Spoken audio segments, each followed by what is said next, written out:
Meus queridos amigos, é um prazer estar com vocês mais uma vez para um Café com Luz.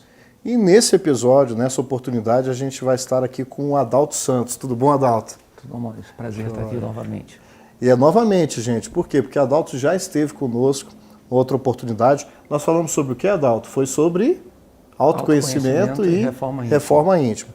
Nós vamos continuar na mesma sequência do assunto, dessa questão ligada à nossa psicologia. Nós não somos psicólogos, mas à luz da doutrina espírita a gente tem condições de trazer isso mais palpável, e é esse o nosso objetivo. E para hoje, Adalto, a gente colocou o título Conhece-te a ti mesmo. A gente poderia colocar, como Joana de Ângeles propõe, autoidentificação, ou quem sou eu essencialmente? Não? Tá aí a primeira pergunta para você trabalhar com a gente. É interessante porque um dos objetivos da doutrina espírita é nos auxiliar a descobrirmos quem somos, de onde viemos, para onde vamos e o que estamos fazendo aqui. Então, acho que nesse sentido que a gente vai tentar conversar para motivar as pessoas a pesquisar e a encontrar respostas. Porque essas respostas são fundamentais para nós aliviarmos as nossas dores, os nossos sofrimentos, descobrirmos coisas novas e, finalmente, descobrirmos que podemos ser felizes. Mas será que a gente não sabe quem a gente é mesmo? Né? Será que nós temos dimensões pouco exploradas? Obviamente, quando a gente fala, nós estamos falando da nossa expressão material de mãos, olhos, né? Os nossos sentidos. E a doutrina espírita nos revela que nós somos seres imortais, essencialmente. E nós somos seres corpóreos, materiais, essencialmente. Maurício, é interessante a gente começar, né? Como você falou, somos seres imortais. De onde nós viemos, então, vai lá, para onde nós vamos. Como é que é essa sequência aí? Né? Se nós formos ao Livro dos Espíritos, né? Segundo livro, capítulo 1 do Evangelho segundo o Espiritismo, Kardec, num conceito meramente didático, ele classifica o processo evolutivo dos espíritos em 3 ordens e 10 classes. A terceira ordem dos espíritos imperfeitos, a segunda ordem dos bons espíritos e a primeira ordem dos espíritos puros. Os espíritos imperfeitos são aqueles ainda presos à matéria, onde tem pouca compreensão da vida espiritual, que ainda estão agarrados ao egoísmo, ao orgulho, à inveja, né? E ele classifica esses espíritos em 10 classes, em 5 classes, a da 6ª à 10ª classe.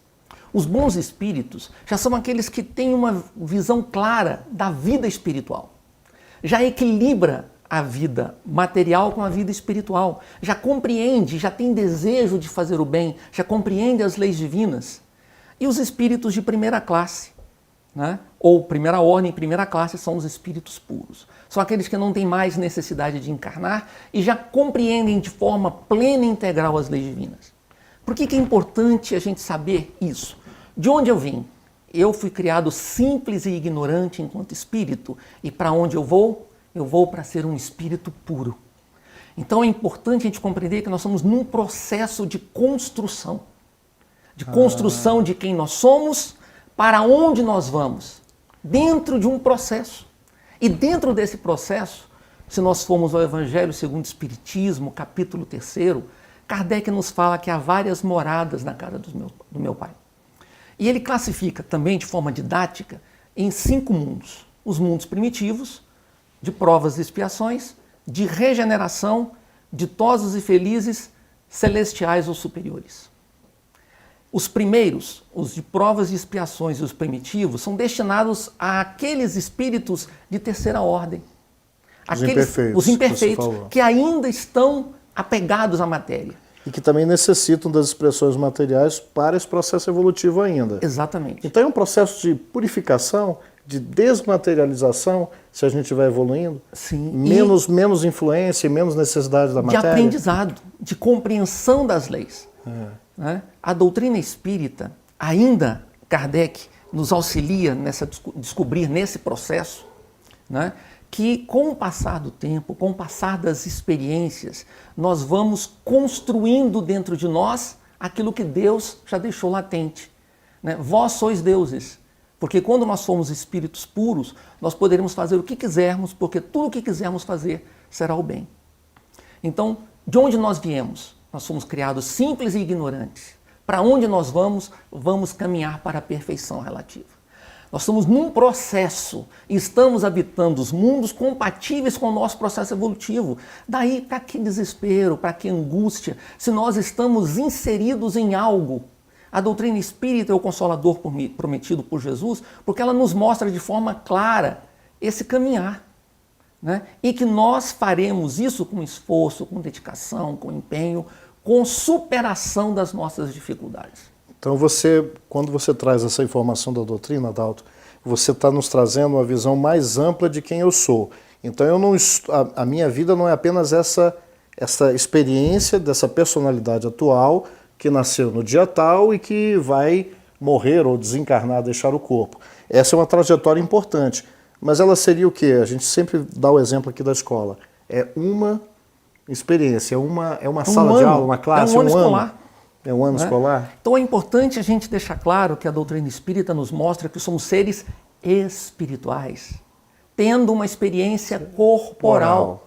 Isso é fundamental, porque na hora que a gente compreende isso, os percalços que nós encontramos nessa caminhada se tornam mais tranquilos, porque nós sabemos que são processos, são etapas de aprendizado, que nos levará um dia a sermos espíritos puros. Quando você fala que nós somos criados simples e ignorantes, eu ouvi um termo utilizado pelo Haroldo Dutra um dia desse, em que ele fala que isso tem a ver com a complexidade estrutural. Se a gente fosse mal comparar com informática, então eu sou criado com o meu sistema operacional, né, tá tudo ali, base, com tudo que é necessário, como uma semente que nela em si tem tudo para a árvore frondosa, mas que da semente até o fruto dessa árvore, tem essa complexidade estrutural que a gente vai ganhando, alimentando e diminuindo o que nós estamos falando de ignorância. Esse exemplo está legal? O que você acha? Sim, porque nós vamos agregando coisas novas. Né? Seria a mesma comparação com o rio. O rio nasce um filete, enfrenta várias complexidades, ele contorna todas elas para chegar na plenitude do mar. Nossa, ele vai crescendo em emoções, em sentimentos, em volume de água, quer dizer, em conquistas para atingir a plenitude. Deixa eu pegar esse teu exemplo que eu gostei aqui. Você está falando do rio. Se eu chego num ponto do rio, porque ele tem um trajeto muito maior, a minha capacidade de percepção, dependendo como for, eu estou vendo um trecho do rio. Aquele trecho não é o rio em si, certo? E ele está em movimento. Então, na verdade, quando eu olho para essa minha experiência, né, nessa estação, eu não posso desconsiderar o que já percorreu e o que é o presente e o que ainda vai acontecer. Ajuda isso? Se a gente determinar, não, o rio é só esse pedaço que eu estou vendo aqui. Imagine só, o rio está caminhando e de repente ele encontra um despenhadeiro, um precipício. Se ele tiver medo, ele deixa de construir uma belíssima cachoeira. Né? Se ele não avançar, ele deixa a oportunidade de construir algo maravilhoso, belo. Então os percalços da vida são oportunidades que temos de criarmos coisas belas nas nossas vidas. Bem, agora o que nós estamos fazendo aqui? Então, nessa trajetória, para que a gente passa por todos esses desafios? E como é que isso nos ajuda no processo de entender quem nós somos? Será que as experiências que eu vivo hoje e os sentimentos que estão comparecendo nas experiências podem me ajudar nesse processo de autoidentificação? Sim. Kardec também, no Livro dos Espíritos, nos auxilia a compreender. Quando ele nos traz sobre as leis morais, no terceiro livro do Livro dos Espíritos, capítulos 8º. Lá nós encontramos a lei do progresso. Ele nos mostra como ocorre esse crescimento, essa transformação, que isso é uma lei que rege.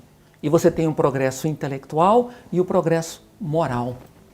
E nós só seremos perfeitos o dia que nós equilibrarmos os dois. E ele nos fala que o progresso intelectual vem primeiro e o moral vem depois e não necessariamente imediatamente após. Porque primeiro nós temos que entender o que é certo do que é errado e depois termos as responsabilidades pelas escolhas. Aí vai diminuindo o meu nível de ignorância inicial. Sim. Daquela fase inicial. E ainda no Livro dos Espíritos, questões 122 e 123, Kardec nos traz um outro conceito base fundamental da doutrina espírita, que é o livre-arbítrio. Quer dizer que eu sou livre para fazer o que quiser, mas sou responsável pelas consequências dos meus atos. Os espíritos puros, eles têm livre-arbítrio infinito. Por quê? Eles podem fazer o que quiserem, porque eles compreendem a integralidade das leis divinas e o desejo deles é dar cumprimento a essas leis divinas. Mas foi uma construção, uma conquista deles. Eles passaram pelas outras etapas. Então o livre-arbítrio também é condicionado ao nosso padrão evolutivo. Né? E ele também vai ampliando em função da compreensão que nós temos das responsabilidades e das consequências dos nossos atos. Com a ascensão intelecto e a ascensão moral. Porque Kardec fala muito, Adalto, na codificação, que não basta, em vários momentos, não basta só a inteligência, que a maturidade do senso moral, ela contribui. Em que instância você poderia nos aclarar melhor isso? Como eu coloquei, é um processo. E vamos entrar na última pergunta, que é quem nós somos. Sim, e aí? Quem sou eu? Tem uma historinha que conta que um discípulo pergunta para o seu mestre como ele se avaliava. E o mestre responde para ele: eu sou um ser que carrego dentro de mim 2 cães. 2? Cães. 2 cães. Um bravo, violento, agressivo, traiçoeiro e um manso, cordato, amoroso, compreensivo companheiro. E vivem em constante luta. Aí o discípulo pergunta: quem vai vencer a luta? O mestre responde: aquele que eu alimentar. Nós somos seres que carregamos dentro de nós uma série de situações. Só que na visão espírita, nós não temos que deixá-los brigar, nós temos que harmonizá-los. Nós temos que equilibrá-los, porque eles fazem parte de mim. Então, quem eu sou? É a sua trajetória que está em você. Exatamente. Quem eu sou? Eu sou um ser que sou composto de pensamentos, palavras, ações, emoções e sentimentos. Eu sou um ser complexo.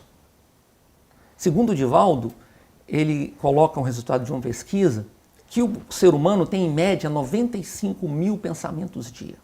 O dia tem 86.400 segundos. Quer dizer que nós temos mais de um pensamento por segundo. Quantos pensamentos nós já tivemos desde o momento que começamos essa conversa?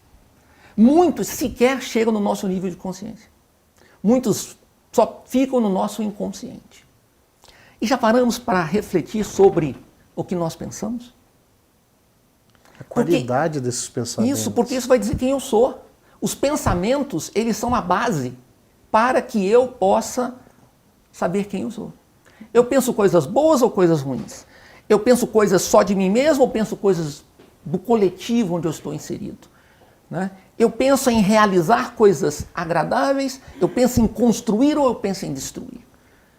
Poxa, isso é tão bonito, Adalto, porque a gente fala em pensamento, e pensamento, segundo o que a gente está aprendendo na doutrina espírita, ele é palpável do ponto de vista espiritual.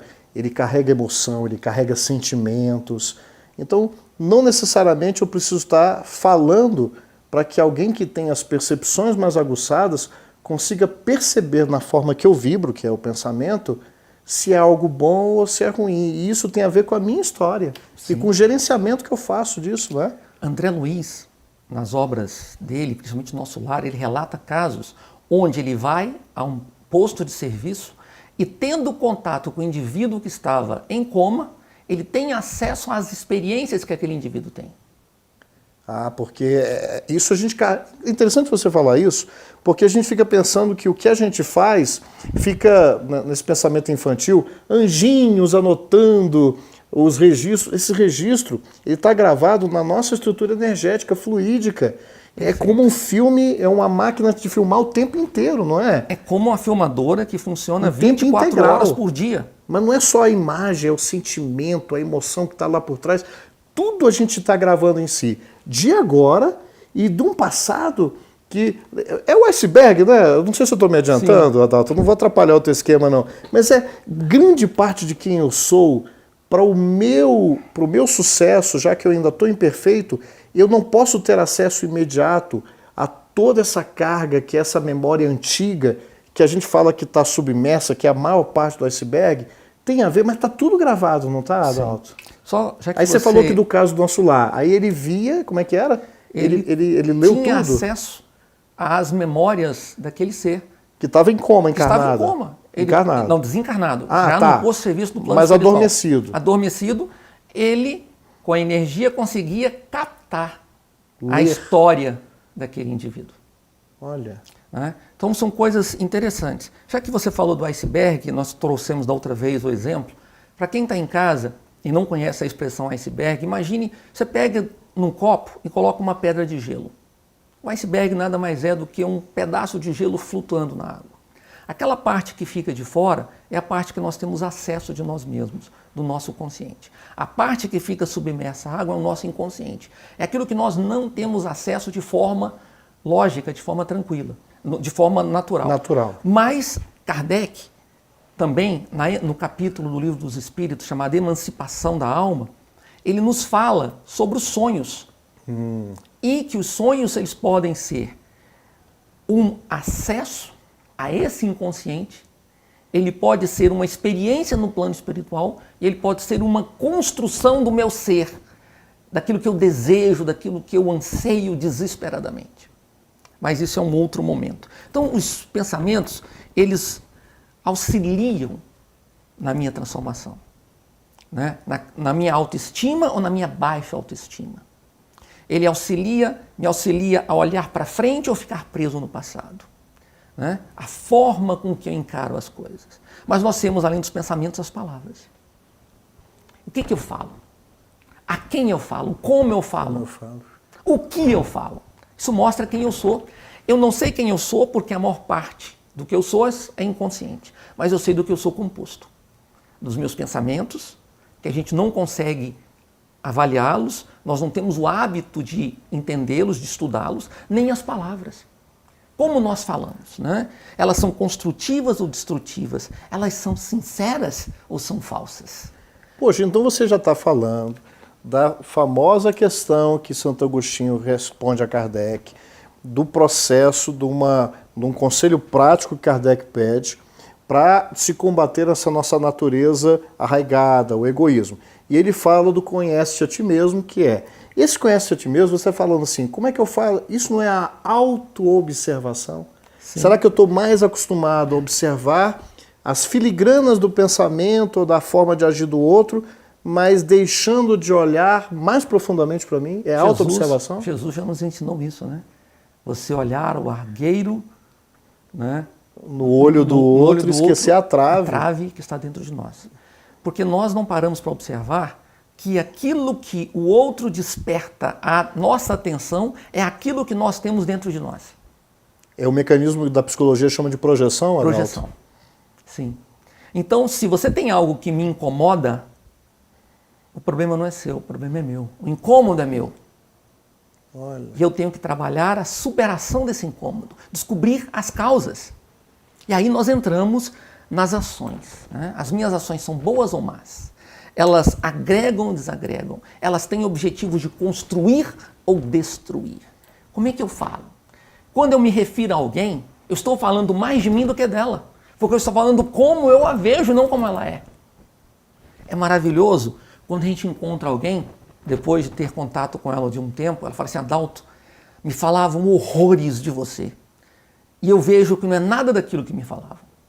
O problema é que a gente quer se identificar com o mundo externo, com o que falam, com o que dizem, e para de perceber que você pode fazer essa construção também. Você está pegando aí, Joana, eu peguei uma frase aqui nas minhas anotações, eu queria colocar, porque você começou esse nosso café falando, por que eu sofro tanto também, né? Por que isso me infelicita? E o caminho do conhecimento a ti mesmo, segundo Joana, olha só, a alegria é o prêmio que se conquista através da autoidentificação. Então, parte dessa carga sofrida que tem nos trazido tanta perturbação, talvez pela não prática dessa busca, que a gente fala tanto, é bonito aqui, mas acho que a gente tem praticado pouco, Adalto. De olhar para dentro de nós. Sim. E aí nós ainda temos as emoções e os sentimentos. As emoções é aquilo que nos desperta na relação com o externo. E os sentimentos é aquilo que nós carregamos dentro de nós. Que precede até as emoções, né? Sim. E aí, eu acho que é interessante, eu não sei quem eu sou, mas eu sei do que eu sou composto. E posso descobrir como eu me manifesto diante do mundo, ou diante da relação comigo mesmo. Então, nós podemos nos avaliar como nós nos manifestamos através dos vícios, defeitos, qualidades e virtudes. Então aquela proposta do isolamento, ela não é saudável nessa construção. Não, porque o outro me ajuda a me conhecer. O outro não me provoca, ele me desperta. Ele me desperta. Quando eu consigo olhar para o outro e ver no outro alguém que tem muito a me ensinar, muito a me ajudar, com a forma dele ser, porque ele vai despertar em mim o que eu tenho dentro de mim, né? Aí eu vou percebendo que essas relações são fundamentais para que eu me conheça. Eu não me conheço no isolamento. Poxa, então, posso brincar um pouquinho aqui? Sim. Então quer dizer que Adalto é meu companheiro de viagem, é uma definição. Eu sou companheiro de viagem do Adalto e das pessoas que fazem parte da minha esfera de ação. É uma forma interessante de colocar. E como companheiros de viagem, essa viagem pode ser mais rica se a gente souber viajar junto. Sim. Se a gente olhar como aquele ser que vai me ajudar na caminhada. É muito mais agradável caminhar em grupo do que caminhar sozinho, né? Mas aí o que dificulta todo esse processo são as nossas contradições. Nós não conseguirmos unir os dois cães bravos que existem dentro de nós. Nós deixamos os dois brigando o tempo inteiro. E nós não enxergamos. Tem uma historinha legal sobre contradição, que um sujeito está lá no cemitério colocando flores no túmulo do seu parente. Aí chega do lado um japonês e começa a colocar arroz no túmulo do seu ente querido. Aí o ocidental pergunta para ele, mas você acredita mesmo que ele virá comer esse arroz? Claro, na hora que o seu vier cheirar as flores. Essa é muito boa. Então, às vezes, nós olhamos para o outro, identificamos as contradições e não percebemos que nós estamos fazendo as mesmas coisas, às vezes até mais grave. Se ele, ao invés de querer acusar, ele falasse assim, bem, não vem comer as flores, não vem comer o arroz, mas será que alguém vai vir cheirar as rosas? Mas isso aí, como você falou, no aspecto da projeção, será que na hora que eu faço isso eu não estou acostumado à autoobservação? Na verdade, eu estou externando um incômodo interno meu, algo que não está resolvido no âmbito daquilo que eu estou julgando, porque se me incomoda isso, por que isso me incomoda? Não deveria me incomodar. E eu acho que grande parte dos conflitos que a gente estabelece externamente, eles não nasceram, não foi dentro de mim, Adalto? Mas o que me incomoda no Maurício? Aquilo que não está resolvido em mim e que eu não aceito em mim. Não está resolvido.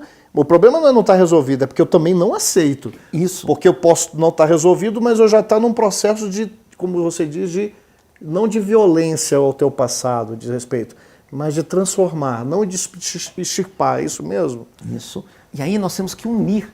Se a gente tivesse só dois cães, seria uma maravilha. Mas nós temos... O canil está cheio. Nós temos várias matilhas dentro de nós. Quantos vícios nós temos? Outro dia eu estava conversando com um colega meu... Tem muito bicho para domesticar, né, Adalto? Sim. Outro dia eu estava conversando com um amigo meu, eu falei para ele, olha, é impossível no estágio evolutivo que nós nos encontramos não mentir. Se a pessoa vê, eu não minto, está mentindo. Mentiu. Acabou de mentir. Porque nós não damos conta de falar a verdade. O que nós temos que fazer é construir dia a dia a compreensão das mentiras, perceber que elas não são boas e trabalhar para minimizar ao máximo as mentiras. Falarmos mais a verdade, tirarmos as nossas máscaras. É a tal da persona, a persona no sentido negativo, porque a gente vai construindo essas barreiras para essa construção. E aí a gente vai se perdendo de nós mesmos.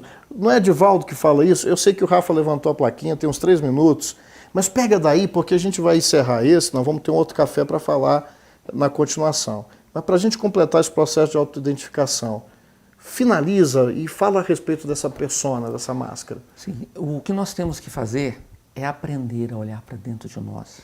E Joana nos fala que temos que nos tornar estudiosos de nós mesmos. Mas com amor. Com amor, com respeito a mim mesmo, com autoaceitação, com equilíbrio. E aí nós vamos pegando desde o início, de onde nós viemos para onde nós vamos, nós somos seres em constante aperfeiçoamento. Nós somos seres em construção. A doutrina espírita é maravilhosa porque nos diz que nós podemos a qualquer minuto começar esse processo. Nós podemos agora começar, nós podemos começar amanhã, depois, no despertar da consciência. Essa é a hora, esse é o momento. Nunca estamos atrasados. Nós temos a imortalidade. Nós temos um tempo enorme para fazermos esse trabalho. Claro que quanto mais rápido nós fizermos, mais rápido seremos felizes, né? E aí nós vamos percebendo que nas experiências e nos relacionamentos nós podemos olhar para o outro e nos enxergar, nos mostrar, sermos sinceros, sermos honestos com a gente mesmo, com o outro, e aí nós vamos descobrindo que podemos ser felizes aqui, agora, neste momento. Que bom, Adalto. A gente vai fazer uma interrupção, mas acho que o recadinho foi dado. Nós vamos ter um outro café, nós vamos fazer, entre aspas, suspense, mas eu vou agradecer o Adalto mais uma vez. Obrigado, Adalto. E você que está nos assistindo, continue prestigiando o café e até o nosso próximo Café com Luz com a sua presença.